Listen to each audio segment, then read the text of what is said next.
क्योंकि ये एक मेरा परिवार है, इसी परिवार से परमेश्वर ने मुझे उठाया और परमेश्वर मुझे दूसरी जगह पर लेके गए और फिर से प्रभु मुझे यहाँ पर लेकर आया। और मैं धन्यवाद देती हूँ कि इस संगति में जो अब काफ़ी लोगों को मैं देख रही हूँ ना, काफ़ी लोग बढ़ रहे हैं और परमेश्वर को जान रहे हैं ना, वो सच में भली बात है ना कि सब जब मिलते हैं और परमेश्वर को धन्यवाद देते हैं और परमेश्वर के नाम को ऊंचा करते हैं। तो ठीक है, मैं अपना परिचय देना चाहूँगी। मेरा नाम सुनीता है, मेरे भाई साहब हैं, उधर मेरी बहन है, इसी परिवार से मैं हूँ। और मैं मनाली में मेरी शादी हुई है। जो मेरे हस्बैंड हैं वो लाहौर के हैं और मेरे पास 3 बच्चे हैं, 3 बेटियां हैं मेरे पास। और मैं उसी से रिलेटेड आपको एक गवाही देना चाहूँगी, क्योंकि हम हमारे इस कल्चर में खासकर देखते हैं बेटियों को लेकर ना लोगों का जो दिमाग और उनकी सोच बहुत अलग है। तो परमेश्वर ने जो मेरे मन में उस चीज़ को लेकर डाला तो मैं वो आप लोगों को बताना चाहूँगी, क्योंकि प्रभु ने खुद मेरी सोच को उस जगह से उठाया और उस जगह से बदला। क्योंकि परमेश्वर का वचन कहता है कि प्रभु ने हमें स्वतंत्रता के लिए स्वतंत्र किया है ना। एक मसीही होते हुए हमारी सोच और हमारी समझ आज कहाँ पर है, उस चीज़ को हमें देखना है ना। अगर हमारी सोच वैसे ही लोगों की तरह है जो संसार के लोग हैं, तो हम अभी स्वतंत्र नहीं किए गए हैं। अभी भी हमें ज़रूरत है स्वतंत्र होने की, हमारे विचारों में और हमारी समझ में। बाहरी रीति से तो हम देखते हैं कि हम आज़ाद हैं, लेकिन हमारे विचारों में हम कहीं ना कहीं भी कुछ ना कुछ असामाजिक बातों में है ना, ऐसी ऐसी चीज़ों में है जो अभी भी हम बंधे हुए हैं। ठीक है ना। तो मैं बताना चाहूँगी, मेरे पास मेरी बड़ी बेटी आशिमा है। आशिमा आप खड़े होंगे। मेरी बड़ी बेटी आशिमा है, 12 साल की। आन्या 6 साल की है, 8 साल की, सॉरी 8 साल की। छोटी मेरी बेटी है, वो अभी थैंक यू, वो अभी 2.5 साल की होने वाली है इस मार्च में ना। और प्रभु को सच में मैं धन्यवाद देती हूँ मेरी तीनों बेटियों के लिए जो परमेश्वर ने दी है। तो मैं बताना चाहूँगी खासकर मेरी छोटी बेटी के लिए, कि जब मेरी छोटी बेटी जब मेरे घर में थी, तो एक्चुअली क्योंकि परिवार के लोग हैं उनको चाहिए बेटी के लिए ना, तो जब मैं उस समय प्रेग्नेंट थी तो सभी लोगों का एक मतलब वो था कि शायद इस बार बेटा होगा बोल के ना। और जिस समय मैं प्रेग्नेंट थी तो उस समय मेरे दिमाग में वो चीज़ नहीं थी उस समय भी कि मेरे पास बेटा हो या बेटी हो ना। तो जब मेरे हस्बैंड को मैंने ये बताया तो उन्होंने भी मुझे स्टार्टिंग से बोला कि परमेश्वर ने जो भी दिया है हम उसे धन्यवाद के साथ ग्रहण करना है ना, चाहे वो बेटा हो चाहे बेटी हो। तो आप उस सोच को अपने दिमाग से निकालो। तो स्टार्टिंग में मैं 3-4 महीने में बिल्कुल मतलब वो नहीं थी, लेकिन जब मैं मेरा 5वां महीना चल रहा था तो उस समय काफ़ी विश्वासी लोग, क्योंकि उसमें हम लोग हैं, तो मुझे काफ़ी विश्वासी लोग प्रार्थना करते हुए उन्होंने मुझे बोला कि इस बार प्रभु आपको बेटा देगा ना। काफ़ी लोगों ने मुझे बोला। तो जब लोग बार बार मुझे बोल रहे थे तो मेरा दिमाग डाइवर्ट हो गया ना। तो मैं भी अपने दिमाग में अपनी सोच में वही सोचने लगी कि प्रभु सच में इस बार मुझे बेटा ही देगा ना। तो मेरे सोच में हमेशा वही चलता था, उसी चीज़ को लेकर मैं प्रार्थना करती रही। लास्ट टाइम तक जब मेरा डिलीवरी का टाइम था तो मेरे दिमाग में वही चीज़ चल रही थी कि प्रभु मुझे बेटा ही देगा। और जिस समय मतलब उन्होंने डॉक्टर ने कहा कि आपके पास मतलब बेटी है, तो उस समय मेरे दिमाग से हाय जैसा शब्द या ऐसा कुछ नहीं निकला ना कि फिर से मेरे पास बेटी क्यों हुई। लेकिन मेरा दिमाग उस उधेड़ बुन में था कि परमेश्वर आपके द्वारा बच्चों के द्वारा कही गई वो चीज़ें बदल कैसे गई, क्योंकि आपके ही लोगों ने मुझे कहा कि इस बार मतलब आपको बेटा होगा, लेकिन किस तरह से मतलब फिर से आपने मुझे बेटी दी ना। 2 महीने मुझे लगे उसी संघर्ष के बीच में। हालांकि परिवार में सब कुछ नॉर्मल था, सब खुश थे ना, लेकिन मेरे अंदर वो काफ़ी चीज़ें चली हुई है कि प्रभु कैसे मतलब वो चीज़ें इस तरह से हो गई ना। तो बीच में मैं भैया से भी काफ़ी बातचीत करती थी, तो जिस समय बेबी होने के बाद उन्होंने भी मुझे काफ़ी उत्साहित किया, मतलब ना जब मतलब ऐसे मैंने कुछ बातें उनको शेयर की तो उन्होंने मुझे उत्साहित किया।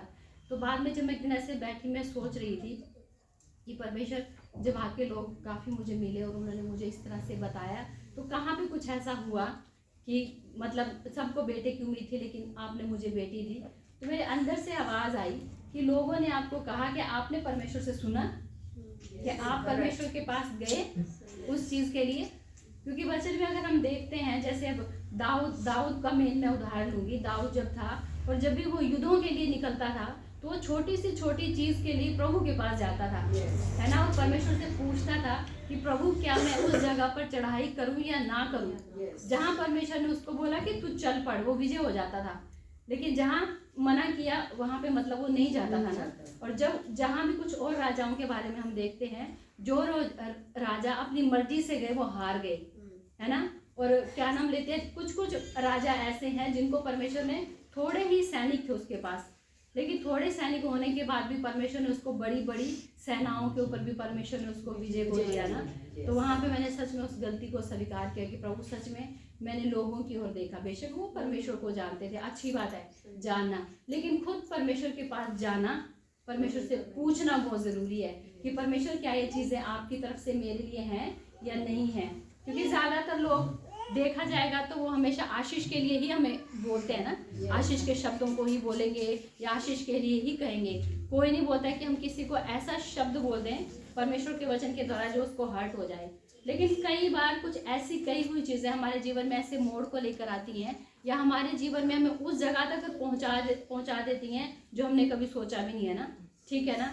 तो वहाँ जब परमेश्वर ने उस बात को मेरे अंदर दिया तो मैंने रियलाइज़ किया कि प्रभु सच में मैं नहीं आई आपके पास, मैंने लोगों के ऊपर भरोसे को रखा। यिर्मयाह 7 में कहता है ना कि धन्य है वो व्यक्ति जो परमेश्वर पर भरोसा रखता है, लेकिन श्रापित है वो व्यक्ति जो मनुष्य। मेरा भरोसा मनुष्य के ऊपर था। उस समय में मैंने मनुष्य के ऊपर भरोसा रखा कि हाँ उनके जो शब्द कहे गए हैं वो मेरे लिए मतलब आशीष है, लेकिन प्रभु के पास मैं नहीं गई और परमेश्वर से मैंने नहीं पूछा ना।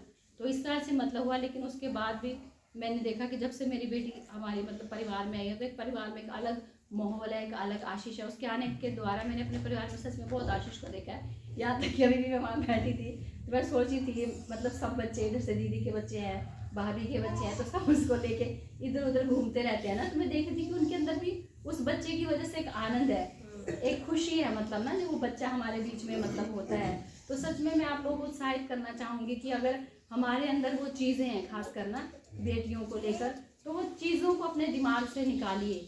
परमेश्वर जो बच्चे हैं वो परमेश्वर के से दिए हुए दान होते हैं और हम कोई नहीं है जो परमेश्वर के फ्यूचर को बना सके। क्योंकि वचन जैसे कहता है ना, लगाने वाला कौन है, सींचने वाला कौन है, सब कुछ करने वाला हमारा परमेश्वर है। हमारा काम है सिर्फ उनके लिए प्रार्थना करना और उनको परमेश्वर में बढ़ाना। कई बार हम सोचते हैं नहीं हम हमारे बच्चे को अच्छा फ्यूचर दे सकते हैं, उनके ऊपर पैसा लगाएंगे, ये लगाएंगे, वो लगाएंगे, लेकिन एट लास्ट कुछ भी नहीं होता। इसके साथ छोटी सी मैं गवाही देना चाहूँगी।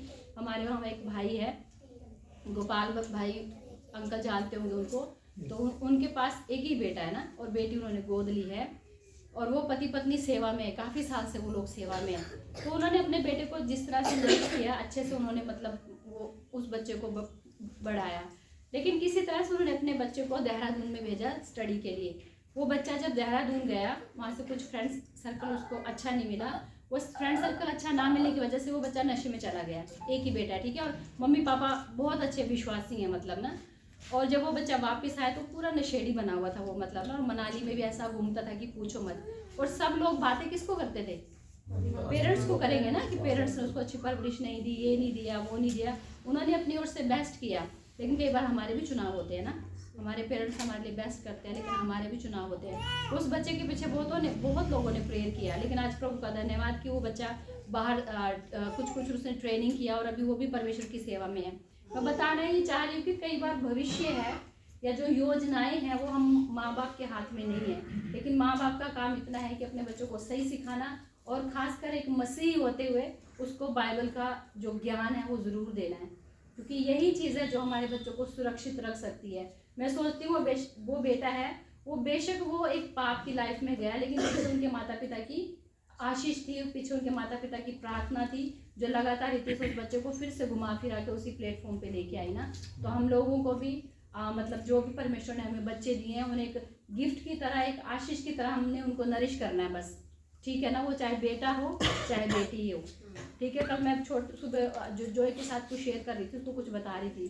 तो जब मैं उसको बता रही थी आदम हवा के बारे में ना, तो उसमें हवा को जो रचा गया है, आदम को परमेश्वर ने मिट्टी से रचा है ना, लेकिन हवा को कैसा रचा है परमेश्वर ने?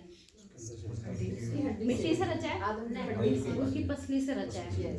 मिट्टी से नहीं रचा लेकिन पसली से रचा है। मतलब एक इतनी कीमती चीज़ अगर बोलेंगे तो बोला जाएगा कि परमेश्वर ने स्त्री को किस तरह से बनाया है, ठीक है ना। परमेश्वर ने उसको पसली से निकाल कर बनाया है और वचन में लिखा गया है कि वो एक उत्तम सहायक की तरह है। हम लोग कई बार लेडीज़ को ऐसे तुच्छ देखते हैं, उसको कुछ समझते नहीं है, लेकिन वो उत्तम सहायक ऐसे ही नहीं होता है। वो सहायक है जो लगातार रीति से सहायता करता है, मदद करता है, और उसके बिना मैं सोचती हूँ कुछ भी नहीं है। ऐसा मत समझना कि मैं उनकी बड़ाई कर रही हूँ, लेकिन परमेश्वर के वचन में भी अगर आप देखेंगे तो स्त्रियाँ बहुत स्ट्रॉन्ग रही हैं, बहुत ज़्यादा स्ट्रॉन्ग रही हैं। वो परमेश्वर के वचनों में स्ट्रॉन्ग रही हैं। काफ़ी जगह उन्होंने भविष्यवाणी के रूप में काम किया ना। मुझे याद नहीं है ना कहाँ पे एक स्टोरी है, उसमें उसकी 5 बेटी है ना, वो पांचों की पांचों बेटियां भविष्यवाणी का काम करती हैं। तो परमेश्वर ने उनको किस तरह से इस्तेमाल किया ना। तो प्लीज़ करके अगर किसी के दिमाग में ऐसी बातें हैं तो उन चीज़ों को छोड़ते हुए परमेश्वर की स्वतंत्रता में आज़ाद रहिए, और उन चीज़ों को छोड़ते अपने बच्चों को, बेटा हो बेटी हो, उस जगह देखते हुए कि हमें हमारे बच्चों को परमेश्वर में बढ़ाना है। जो स्वर्ग राज्य है वो केवल बेटों के लिए नहीं है ना, वो बेटियों के लिए भी है। ठीक है ना, उन दोनों के लिए है। तो उनको प्रभु में बढ़ाते हुए और एक आशीष के रूप में मतलब उनको हमें खड़ा करना है सबके सामने। बहुत कुछ है मेरे पास बोलने के लिए, लेकिन हमारा वचन का समय है, इसके द्वारा आप सबको मैं सच में इस वचन जो गवाही दी है, मैं आशा करती हूँ कि आप सब इस गवाही के द्वारा आशीषित हुए होंगे। प्रभु सच में आप लोगों को लगातार इस चीज़ से और बढ़ाए। Thank you so much.